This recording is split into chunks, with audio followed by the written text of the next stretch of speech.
ఓం శ్రీమాతే నమ. Welcome to Sushmita lakhs అండి. అందరూ బాగున్నారా? నేను కూడా బాగున్నానండి. మనకి రేపు జూన్ 26 నుంచి ఆషాఢ మాసం ప్రారంభం కాబోతుంది కదా. ఈ మాసంలో ప్రధానంగా వచ్చే ముఖ్యమైన పూజ వారాహిదేవి నవరాత్రులు అండి. గుప్తంగా చేసుకోవాలి, ఎవ్వరికీ చెప్పకూడదు. ఇంకోటి దీంట్లో నియమాలు కూడా పాటించుకోవాలండి.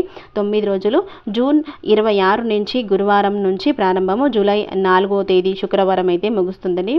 ఇక వారాహిదేవి అమ్మవారి నియమాలు ఏంటో తెలుసుకుందామండి. మీకు ఏమైనా డౌట్స్ సందేహాలు ఉంటే వీడియో చూడండి. కొత్త వాళ్ళు చూసేవాళ్ళు లైక్ సపోర్ట్ చేస్తే బాగుంటుంది. రిక్వెస్ట్గా చెప్తున్నానండి. ప్రతి ఒక్కరికి కూడా అమ్మవారి అనుగ్రహం అందరికీ ఉండాలని కోరుకుంటున్నాను. మరి వీడియోలోకి వెళ్ళిపోదామా?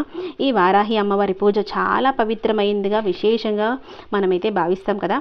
చేసుకుంటే నరఘోష, దుష్ట దోషాలు, మానసిక వ్యాధులు, పిశాచ పీడలకు సంబంధించిన భయాందోళన దోషాలు తొలగిపోతాయంటండి.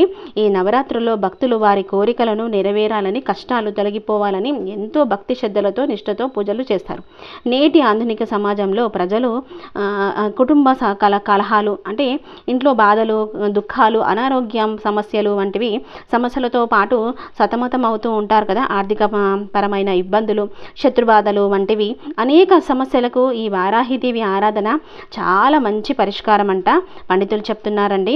మరి నియమాలు ఏంటో? లలితాదేవి సైన్యాధ్యక్షురాలండి. వారాహిదేవి లలితాదేవిని సైన్యాధ్యక్షురాలుగా ఉంటుందంటే ఆ వారాహిదేవి అమ్మవారి ప్రస్తావన లలితా సహస్రనామంలో కూడా ఉంటుంది. లలితాదేవి తరపున పోరాడమే కాదండి, భక్తులకు అండగా ఉంటుందంట ఈ వారాహి అమ్మవారు. ఈమెను భక్తి శ్రద్ధలతో ఆరాధిస్తే జీవితంలో ఎదురయ్యే అడ్డంకులన్నీ తొలగిపోతాయంటండి. ధైర్యము, స్థైర్యము కలుగుతాయని పండితులు చెప్తున్నారు. బలమైన నమ్మకం కూడా మనకై ఉండాలండి. ముఖ్యంగా శత్రు భయము ఉండదని, జ్ఞానము సిద్ధిస్తుందని, కుండలిని శక్తి జాగృతం అవుతుంది. భక్తుల అంటే మనం నమ్ముకుంటాం కదా, ఆ నమ్మకమే అండి మనని ముందుకు తీసుకెళ్తుంది. ఇలా పూజ చేసుకుంటే ఐశ్వర్యము, శ్రేయస్సు కలుగుతాయని పండితులు చెప్తున్నారండి. వారాహి అమ్మవారి నవరాత్రులు భక్తితో పూజిస్తే అనారోగ్య, దుష్ట శక్తులు, సాంప్రదాయాలు, చెడు కర్మ నుంచి అంటే కర్మలు, కొన్ని కర్మలు ఉంటాయి కదా, మనం ఏం పాపం చేశామో మనకి ఇంతటి బాధ కలుగుతుంది అంటారు. కానీ అమ్మ మన వెన్నంటే ఉంటుందంట. అలాగే ఐశ్వర్యము, శ్రేయస్సు ప్రాప్తిస్తాయమ్మ. బలమైన విశ్వాసంతో మనం పూజ చేస్తే మరో ముఖ్యమైన విషయం ఏమిటంటే వారాహిదేవి ఆరాధనలో మనోశుద్ధి, మనస్సును శుద్ధి చేసుకోవడం అంట. వారాహిదేవి అమ్మ అనుగ్రహం కోసం ఎలాంటి నియమాలు పాటించాలి మనం తెలుసుకుందామండి. పూజా విధానాల్లో ఎలాంటి జాగ్రత్తలు తీసుకోవాలి? ఈ ప్రత్యేకమైన 9 రోజులు అత్యంత శక్తి శ్రద్ధలతో ఆచరించాల్సిన పద్ధతులు ఖచ్చితంగా పాటించాలంట. నియమాలు కూడా ఉన్నాయమ్మా. ఇలా నియమ నిష్టలతో పాటిస్తే తప్పకుండా అమ్మవారి అనుగ్రహం మన వెన్నంటే ఉంటుందని పండితులు అయితే చెప్తున్నారండి. వారాహిదేవి నవరాత్రిలో అమ్మవారి అనుగ్రహం పొందడానికి కొన్ని నియమాలు పాటించడం శ్రేయస్కరమమ్మ, చాలా మంచిది. ఇవి భక్తిని, ఏకాగ్రతను పెంచి పూజకు సరైన వాతావరణాన్ని సృష్టిస్తాయి. అంతేకాదు నవరాత్రులు ఫలితాన్ని మరింత శీఘ్రంగా అందజేస్తాయి. అందుకే వారాహి నవరాత్రులు తప్పకుండా పాటించాలమ్మా. 10 నియమాలు అయితే తప్పకుండా పాటించాలి, ఎటువంటి వారైనా సరే అని పండితులు అంటున్నారండి. శాకాహారం నవరాత్రుల 9 రోజులు ఇంట్లో పూర్తిగా శాకాహారమై వాడాలంట. మాంసాహారం, ఉల్లి, వెల్లుల్లి వంటివి తీసుకోకూడదు. సాత్విక ఆహారం మాత్రమే తీసుకోవాలండి. అఖండ దీపం పెట్టిన వారు పూజా సమయంలో ఇంట్లో అఖండ దీపం వెలిగించడం మంచిదండి. ఇది అమ్మవారికి శక్తి ప్రతీకగా భావిస్తారంటే అంటే అఖండ దీపం లేకపోతే అమ్మవారి శక్తి ఉండదా అంటే అలా కాదండి. అఖండ దీపం పెట్టేటప్పుడు చాలా నియమాలు ఉంటాయి. దీనికి ఆలోచించుకోవాలి. ఇంట్లో వాళ్ళ అనుమతి పొందాలి, ముఖ్యంగా భర్త అనుమతి పొందాలి. అందుకే మనము అఖండ దీపము కొంతమంది పెట్టుకుంటారు, కొంతమంది పెట్టుకోరండి. కానీ భక్తి ముఖ్యమండి దేనికైనా. కానీ గణపతిని రోజు కూడా పూజ చేసుకునే వాళ్ళండి. ప్రతిరోజు కూడా పసుపు గణపతిని మనము తయారు చేసుకొని పూజలో ఏర్పాటైతే చేసుకోవాలంట. నైవేద్యం వచ్చేసరికి వండిన ప్రతి పదార్థాన్ని మొదటిగా అమ్మవారికి నైవేద్యంగా సమర్పించి ఆ తర్వాతే ప్రసాదంగా స్వీకరించాలి. అందుబాటులో ఉన్న పదార్థాలే నైవేద్యంగా సమర్పించవచ్చు. బెల్లం పానకము, తీపి పదార్థాలు, శనగలు, పాయాసనము వారాహిదేవికి ఎంతో ఇష్టమంట. క్రోధం నిగ్రహం చేసుకోవాలండి. 9 రోజులు ఇతరులపై కోపాన్ని ప్రదర్శించకూడదు. కోపపడద్దు.